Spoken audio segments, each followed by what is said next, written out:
The BC real estate market is finally showing signs of slowing down, and active buyers in the market are already starting to take advantage. But the BC government is scheduled to step in any day now and just blow things up. And after the complete annihilation of our real estate system here in BC, the market will continue to slow and the BC government's going to take credit for it. But in reality, what they're really going to do is put you, the homeowner, in an absolutely terrible spot. And in this video, I'm going to explain everything you need to know about that, but not before I ask you to annihilate the like button.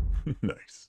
That is the one thing you can do to help me get this information out to even more people just like you. Well, there is actually one more thing you could do, which is to subscribe to the channel and help me grow it to educate even more people about Surrey, BC, and Canadian real estate. And of course, if you're looking to take advantage of the currently slowing market, finally here in the Fraser Valley, you can download my Informed Buyer's Guide right now down below in the description. And now on to the slowing market, the provincial government that's about to take a shit all over it and try and sell you on the fact that that is a gift to you, the homeowner. So in November, the BC government announced their intention through the BCFSA, or the regulating body, that they will be implementing a cooling off period for all real estate transactions in the province of British Columbia. Effectively, this would make all offers conditional, making it now illegal for you as the homeowner to accept an offer from a buyer that is unconditional, or what we call in the business subject free. Now, I've made videos on this topic in the past when it was announced about the downside that the provincial government's just not seeing. I've also pointed out the fact the politicians made the decision,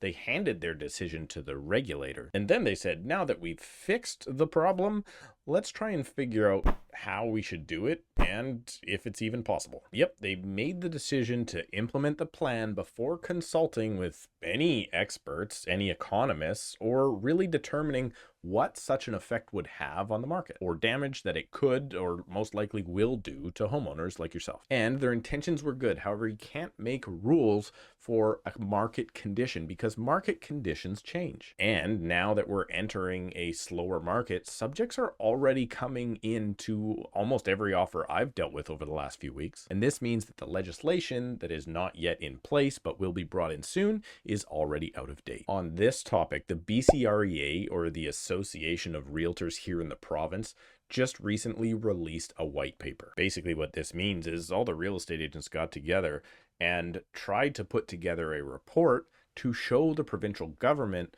the problems and flaws in their new proposal and what was so bad with having mandatory conditions in every offer. I did get to watch the press conference, and let me sum it up for you. All offers being made subject or conditional means that the buyer can walk away from any deal at any time within that rescission period for no reason at all. Now, this is already implemented on new properties being sold from a developer, but the NDP wants to apply it to every property in the province. Undoubtedly, buyers will be able to offer on multiple properties at one time with no intention of purchasing maybe more than one of them, doing harm to each owner that accepts an offer that doesn't go through. Removing subjects as a negotiation tool within the contract now means that as a buyer, you can only actually offer more money in order to try and win the property. So that points towards this move only causing prices to go up even further for those non-frivolous buyers. And this proposed cooling off period does not change anything to do with how fast development is happening at the municipal level, which is the biggest problem with affordability, meaning that we don't have enough houses here currently in the province for Canadians to buy, let alone any of the 400,000 new Canadians coming to the country each year. One thing I think that the white paper missed is the fact that this is actually going to likely drive up speculation in hotter markets, meaning a buyer can tie up a property and try and sell that contract off for a profit with absolutely no consequences to them at all. Now, the regulating body is going to counter that point and say, well, we've already fixed that with a previous revision in the contract, but it's not enforceable and any buyer just crosses out that clause. So now that we've complained all about the damage that this new policy will bring to our marketplace, what could we do better? Well, the BCREA did make suggestions on some tips that they think could actually help the market in a productive way and not hurt home sellers at the exact same time. First of all, they want to make it mandatory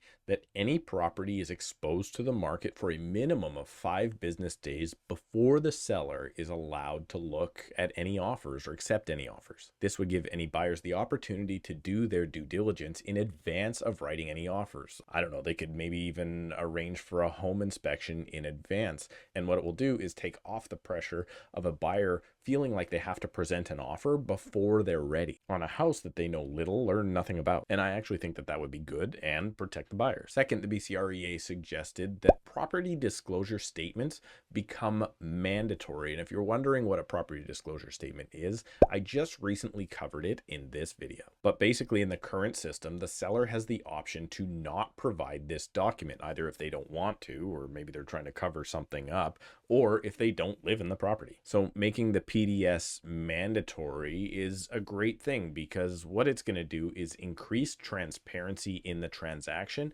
and hold the seller more accountable to the product that they're selling to another member of the public. Third, they're proposing a higher barrier of entry for real estate agents like myself. They want to hold real estate agents to a higher level and train them better. And obviously, I think that's a great thing. I mean, that's half the reason for this channel. However, other levels of government, like the Federal Competition Bureau, actually push this in the other direction, trying to make it easier for real estate agents to get licensed so more business models can come to the market and possibly bring real estate commissions down in the future for homeowners. And while holding the professionals to higher standards is actually in contradiction of bringing more people to the market to provide the service and hopefully bring prices down. And last, the BCREA is calling on the provincial government to remove municipal bottlenecks for construction. And I think everyone's in favor of that. Well, maybe not everyone, but for whatever reason, nothing seems to be able to be done quickly at the municipal level. So I'm not going to hold my breath for that one. And last, during the question and answer period of the press conference conducted by the BCREA, I heard an interesting point that I wanted to bring up here today. One of the reporters asked, I believe it was an economist at the press conference, if investors should be removed from the marketplace and whether or not that would bring back housing affordability for homeowners. And I thought that fella's response to this question was intriguing. His answer was that the biggest problem we have is the amount of people versus the amount of available housing or the amount of units. So if you sell your home to an investor or you sell your home to a homeowner, it doesn't change the amount of inventory in the market. You still have one home. In fact, if you made investing somehow illegal at the provincial level, then sure, it would remove those investors, and now homes could only be sold to people looking to occupy, and that would undoubtedly bring prices down and make homes more affordable for purchasers looking to live in them. But then something happens to those people that will never have the ability ever to purchase a home. If your only option now is to sell to a homeowner rather than an investor, then rentals stop coming to the market, and sure, purchasers are going to do great. But even more vulnerable than first-time home buyers are people that have no choice but to rent. They will see rentals dry up and go away, and then the dwindling amount of rentals will become even more expensive, because this doesn't fix the fact that we're not building more properties. All that it's doing is shifting the rental stock into homeowner stock. And I'm going to suggest the reality is there's no easy solution to that. But one thing I do know for certain is that the BC government is about to bring in a new rule that isn't actually going to help the market at all. And if anything, it's actually going to damage you, the homeowner. However, I do think the BC government is then going to take credit for what is an already slowing market. And it's slowing to simple things like buyer fatigue, more listings coming to the market, already high prices, and increasing interest rates. So basically the market was already fixing itself, and this change, when it eventually comes in, will be outdated and do nothing. Let me know what you think down below in the comments. Remember that you can book a call with me right now down below in the description if you're looking to get in or out of the Surrey market. Remember to subscribe, destroy that like button just like the government's about to do to our market. Check out another video while you're here, and we'll see you in a couple of days.